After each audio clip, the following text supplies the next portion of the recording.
अस्सलाम वालेकुम वरहमतुल्लाहि वबरकातुहू। दोस्तों, आप लोग देख रहे हैं ZEEMIX स्टूडियोज़ और आज की वीडियो में मैं आप लोगों को दिखाऊंगा कि आप लोग किस तरह एक छोटा 12 वोल्ट हीट सोर्स बना सकते हैं इंक्यूबेटर के लिए या रूम को हीटअप करने के लिए। तो दोस्तों, इससे पहले मैंने एक दूसरा हीटर बनाया था जो कि इस पर भी मैंने एक वीडियो बनाई थी जो कि मेरे चैनल पर मौजूद है। इसमें मैंने एक छोटा सा लाइट यूज़ किया था जो कि हेलोजन लाइट था। ये हीटर भी बहुत सही तरीके से काम कर रहा था, लेकिन इसमें ये मसला था कि मुझे ज़्यादा हीट चाहिए थी और ये जो हीट था वो कम प्रोड्यूस कर रहा था। यानी जब दोपहर का टाइम होता था तो ये हीट जो है वो 37 पर पहुंच जाता था, लेकिन सुबह के वक्त और शाम के वक्त तो जो हीट था वो 32 पर ही रहता था, 32 से ऊपर नहीं जाता था। इसलिए मैंने ये सोचा है कि दूसरा हीटर बना लूँ। तो ये जो हीटर है ये मैंने एक नाइक्रोम वायर से बनाया है जिसकी जो रेजिस्टेंस है वो बहुत ज़्यादा होती है। नाइक्रोम वायर आमतौर पर हीटर में पाया जाता है और जो सोल्डरिंग आयरन होती है उसमें भी होता है।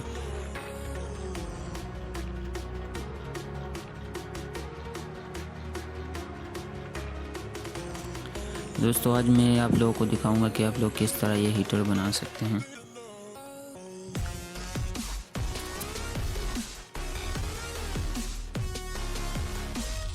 दोस्तों, ये हीटर जो है ये मैंने टेस्ट किया हुआ है। इस पर ये मैंने इंक्यूबेटर में लगाया था और बहुत अच्छे तरीके से ये हीट प्रोड्यूस करता है और बहुत जल्दी से जो हीट है वो 37.5 पे पहुंच जाता है।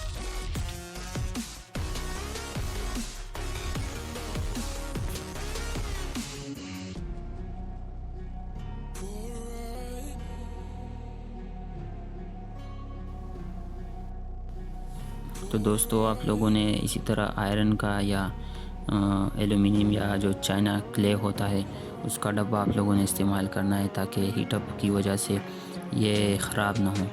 और या प्लास्टिक वगैरह का डब्बा बिल्कुल भी इस्तेमाल ना करें क्योंकि ये हीटअप होता है तो उसकी वजह से ये आग भी पकड़ सकता है। तो हीटर होता है रूम हीटर जो होता है 220 वोल्ट का, उसमें ये राड लगा होता है जिसमें ये बहुत ज़्यादा नाइक्रोम होता है। तो ये आप लोगों ने ले लेना है। ये तकरीबन मुझे पाकिस्तानी 60 रुपये का मिला है पाकिस्तान में। तो आप लोग ये आसानी के साथ आपको लोगों को मिल जाएगा। आप कहीं से भी ले सकते हैं, किसी भी इलेक्ट्रिकल शॉप से। नाइक्रोम वायर भी मिल जाता है लेकिन वो बहुत मुश्किल से मिलता है। तो आमतौर पर जो पेंड होते हैं वह तो बिल्कुल भी नहीं मिलता, इसलिए आप लोग अगर नाइक्रोम वायर लेना चाहें तो ये आप ले सकते हैं। इसके अलावा जो आयरन होता है सोल्डरिंग आयरन, उसमें भी नाइक्रोम वायर पाया जाता है लेकिन उसकी जो डायमीटर होती है वो बहुत कम होती है और इसमें जो नाइक्रोम वायर पाया जाता है ये थोड़ा सा बड़ा होता है। तो इस तरह आप लोगों ने इस रॉड की दोनों साइड से ये सिरे काट लेने हैं और इसको वायर लगा लेने। दोस्तों, अगर आप लोगों ने ये मालूम करना हो कि ये जो आप लोगों ने हीटर बनाया है ये कितने वाट का है या कितना एम्पेयर का आता है, तो इसके लिए आप लोगों को एक मीटर की ज़रूरत होगी। अगर क्लेम मीटर हो तो बहुत अच्छा है, अगर क्लेम मीटर ना हो तो मल्टीमीटर से भी आप लोग इसका एम्पेयर चेक कर सकते हैं। और एम्पेयर मालूम करने के बाद इस हीटर का वाटेज जो है वो भी आप लोग मालूम कर सकते हैं, यानी ये कितना खर्चा करता है। तो सबसे पहले आप लोगों ने एक वायर जो है वो बैटरी के साथ कनेक्ट कर देनी है। तो दूसरा वायर जो है वो मीटर के एक नॉब के साथ कनेक्ट करने है, जो मीटर का एक टर्मिनल होता है उसके साथ। और दूसरा टर्मिनल जो मीटर का होता है आप लोगों ने बैटरी यानी ये सीरीज़ में लगा लेना है आप लोगों ने। तो इसका जो एम्पेयर है वो आपको शो हो जाएगा।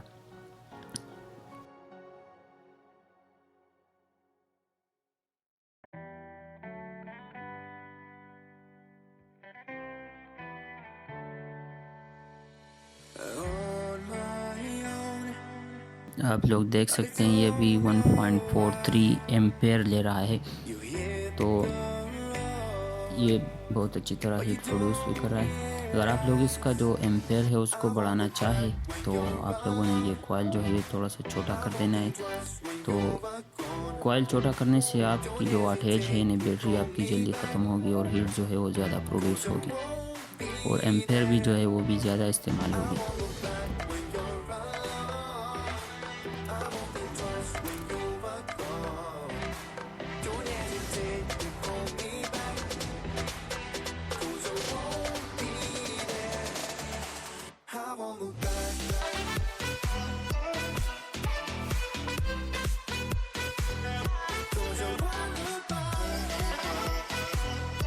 मैं आप लोगों को फार्मूला दिखा देता हूँ जिससे आप लोग इसका जो वाट है वो मालूम कर सकते हैं। तो इसमें सबसे पहले जो हमारे पास करंट आया है वो 1.40 एम्पीयर आया है। तो फार्मूला है V=VI। इसमें हमने जो वोल्टेज है वो पुट कर देना है। वोल्टेज तो कांस्टेंट है 12 वोल्ट।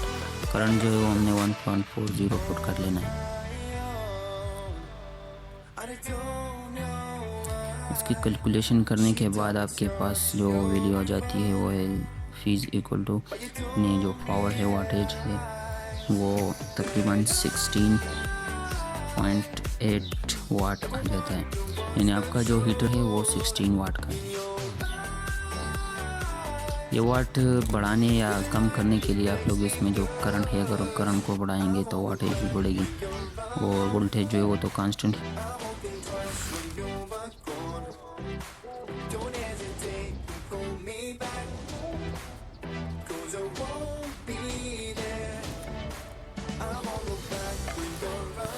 अभी मैंने जो कॉइल है इसको थोड़ा सा छोटा कर देना है क्योंकि इसको मैंने चेक किया है और यहाँ पे मैंने निशान भी लगा लिया है। ये जो हीट प्रोड्यूस करता है तो वो मेरे इंक्यूबेटर के हिसाब से बिल्कुल बराबर है और जो टेम्परेचर है वो 28 डिग्री सेंटीग्रेड से 37.5 तक तकरीबन 3-4 मिनट में पहुँच जाता है। तो ये बिल्कुल बराबर टेम्परेचर है और अगर आप लोगों को जितना भी टेम्परेचर चाहिए तो उस हिसाब से आप लोग ये कॉइल बना सकते हैं।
दोस्तों अभी आप देख सकते हैं ये हीटर लगा हुआ है और ये भी चल रहा है बिल्कुल सही तरीके से और बिल्कुल अच्छा हीट पे है।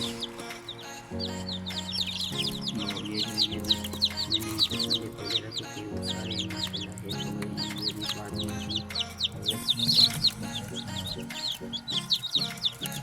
ये आप देख सकते हैं टेम्परेचर 37.1 अभी सर्कुलर है तो इस वजह से 37.1 है।